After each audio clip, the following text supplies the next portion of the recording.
Assalamu alaikum class. I am 1625 and my university roll number is 860114 860 My name is Sujad Ahmed and today the topic of my presentation is atomic emission spectroscopy. Let us have a look on the definition of atomic emission spectroscopy.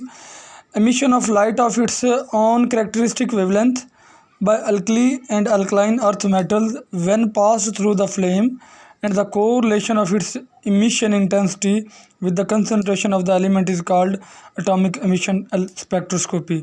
In other words, we can say that कि जब भी कोई atom है वो higher energy orbit से lower energy orbit की तरफ move करता है तो वो ख़ास किस्म की रेडिएशन इमिट करता है। तो इस तमाम प्रोसीजर को हम एटॉमिक एमिशन स्पेक्ट्रोस्कोपी कहते हैं।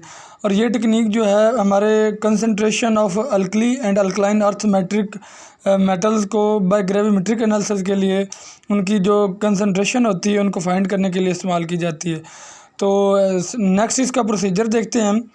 Solvent vaporise living behind the solid residue. तो सबसे पहले जो सॉल्वेंट होता है वो वेपोराइज कर जाता है, जो सॉलिड पार्टिकल होते हैं वो पीछे बच जाते हैं। नेक्स्ट क्या होता है, जो सॉलिड पार्टिकल्स होते हैं उनको हाई टेम्परेचर पे वेपोराइज किया जाता है तो वो डिसोसिएट हो जाते हैं एटम्स की शक्ल में, अपने एटम्स की शक्ल में वो डिसोसिएट हो जाते हैं, अलग अलग हो जाते हैं, टूट जाते हैं। Then metal atoms are vaporized by the emission and are thermally excited to higher energy level। तो जो डिसोसिएट हो चुके होते हैं मेटल एटम उनको भी वेपोराइज किया जाता है, थर्मली तौर पर इमिट किया जाता है तो हायर एनर्जी लेवल पे। देन क्या होता है, the excited metal atom return to the ground state. जो मेटल एटम एक्साइट हो चुका होता है वो ग्राउंड स्टेट की तरफ आता है।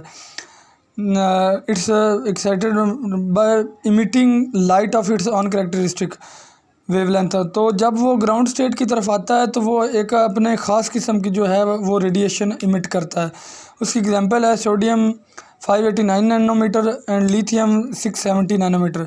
नेक्स्ट हम इसकी देखते हैं इंस्ट्रूमेंटेशन एंड वर्किंग में सबसे पहले बर्नर जो होता है, air and fuel combines in the burner to produce the flame. जो एयर और फ्यूल होता है वो बर्नर में कंबाइन होते हैं टू प्रोड्यूस द फ्लेम, जो फ्लेम हमने इस्तेमाल करना होता है। नेक्स्ट है नेबुलाइज़र एंड मिक्सिंग चैम्बर।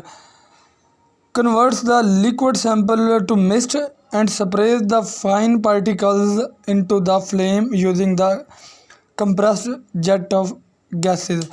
तो जो हम मिस्ट तैयार करते हैं उसको हम वो फ्लेम के ऊपर स्प्रे करते हैं with the help of compressed jet of gases. Then monochromator और फिल्टर। जो फिल्टर होता है वो अलाउ करता है chosen wavelength and absorb all the other wavelength. सिर्फ और सिर्फ स्पेसिफिक वेवलेंथ को उसने ना अलाउ करना होता है, like prism, diffraction and grating etcetera. Detector, next हमारे पास है detector. It detects the intensity of emitted light coming out of cell and generates current proportional to it. इसकी एग्जांपल है फोटोसेल और photodiode. The next one is meter. It displays the intensity of emitted light. It is directly proportional to the intensity of light. Higher the emitted light, higher will be the meter reading. Next हमारे पास है application. Presence of alkali metal and alkaline earth metals in water can be determined through it.